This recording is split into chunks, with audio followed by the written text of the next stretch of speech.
Hey, friends. So today I had a really wonderful conversation with a good friend this morning, and we something kind of came out of her that provoked sort of a flash in my mind. I sort of recognized something that I find helpful. And basically, she was talking about her work and her circumstances, and she's in the midst of a really exciting transition from something she's really incredibly good at, but that is not fully in alignment with her soul, and moving into letting that go. And what she said was, I can see that this place I'm working, this company, has a problem that I could solve, but I don't want to solve it. And that, both in the context of the conversation, had a lot of meaning and sort of had a number of implications that I felt were really powerful for what we were talking about. But it also rippled into my own life and had implications that quickly reframed some things for me. And I know that I've had the experience in the past of looking at circumstances. There's a particular instance that I can remember where I kind of just was like, yeah, I don't think I want to do that. I don't think I want to solve that problem. This was something related to something I was working on and studying. But what in today's conversation, what kind of crystallized for me is that knowledge and just a little flash of understanding that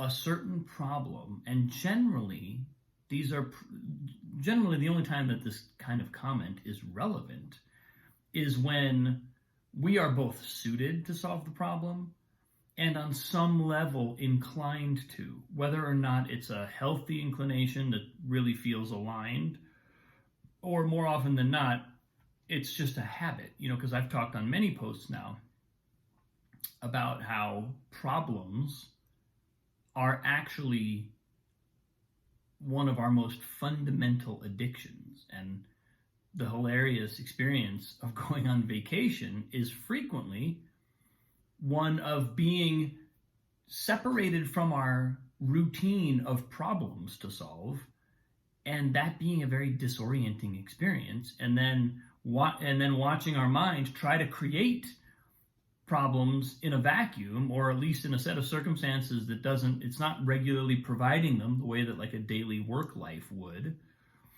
And it can actually cause more stress than just our regular work life, and we end up at the end of our vacation saying, oh my God, I need a vacation from my vacation. And it's not because we've had so many more stressful things to deal with on vacation, or it is, but we have really created those things. It's not that we had no choice in the matter. And so this notion that our problems are not just an addiction, but we are creating them because they give our mind something to do. Our mind does not like to be sat down and told not to do anything, because as far as our mind is concerned, it needs to be working overtime to ensure our survival. That's what it thinks its job is. So this notion that there could be problems, especially problems that we know how to solve, our mind has a really hard time sometimes not engaging. And it's our job as stewards and shepherds of our higher selves to identify those moments and to say, this is a problem that I don't want to solve. I can, and again, it's really probably only going to be relevant when we feel that urge to fix something. We feel like, okay, if I can just dive into this problem, I'll be safe. I know how to get to safety through this, in our mind, our mind thinks that it's about solving the problem to get to the other side of the problem, so that because security is on the other side of solving the problem. That's what the mind's calculation is, as far as like prolonging our survival, enhancing our survival. Our mind thinks, let's solve this problem so that because on the other side of that problem lies greater security or greater abundance or whatever. But what's really going on is that the mind just wants to have a problem to solve. And so it's not the solving of the problem that's our goal. It is the having of a problem that's our goal.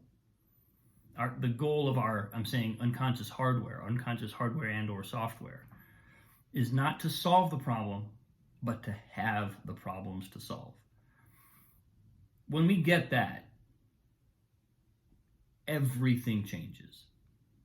Because when we get that our underlying agenda is not to get rid of problems, it is to have problems, all of a sudden, everything that happens to us, all the challenges we face, become reframed.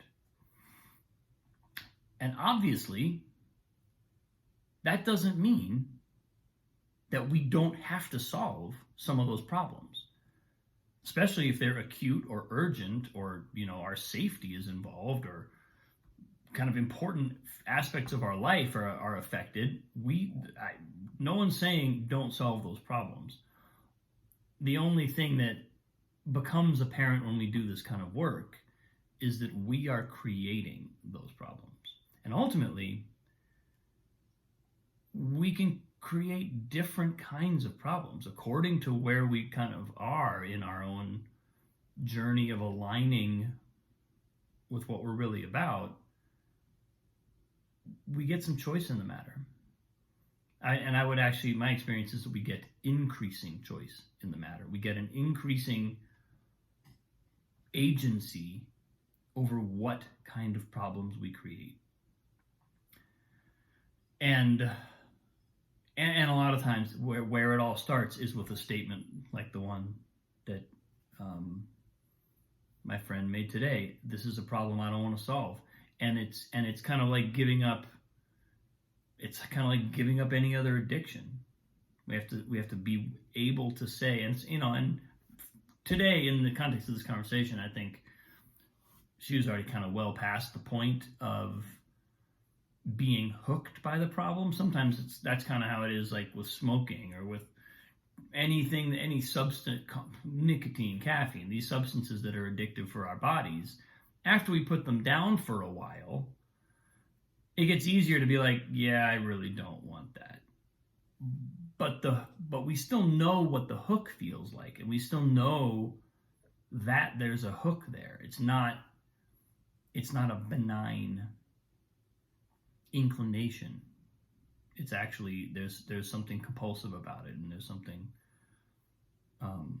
ultimately kind of destructive in unvarying levels of significance, but ultimately it's not a healthy response. And so I think for me, this is my attempt to kind of register the significance of that realization and go, where in my life am I spending a lot of time solving problems that I don't really want to solve? Because like when I talk about what I've been talking about now for, I think, a little over a week, getting really specific about my next steps, gaining some clarity about where I'm headed, which is certainly what this chapter is about. I named that chapter correctly when I came back from Crystal Lake, because everything has organized around that. All my conversations with my loved ones, with my coaches, with everybody's been all around that. And one of the ways my mind obscures clarity is by having problems to solve and acting as though the problem determines my involvement or necessitates my involvement. So I would do this, I would have clarity about the one thing I'm choosing. If it weren't for this thing, then clearly you can see, everyone, look, it's urgent. Can't you tell? It's obvious I have to devote my attention to this before I can possibly be free to go over here. Yeah, it's this like, and that's a pattern that can actually go on for a surprisingly long time. You can string together a pretty impressive run of those kinds of mini crises in the interest of never really putting down that addiction, the addiction to the mind having something to figure out, instead of letting all that go and receiving what's next. So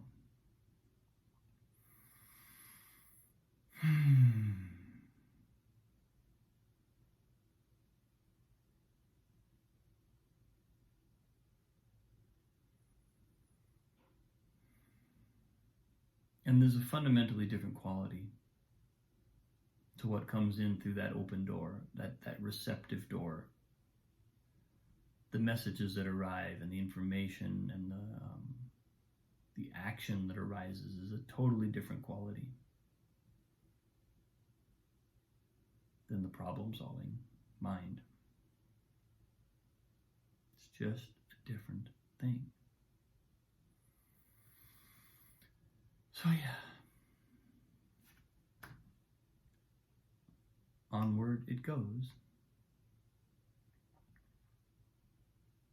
But it feels important to register that as I'm in this process right now. Thanks for watching. I appreciate you. All the love in the world. I'll see you tomorrow.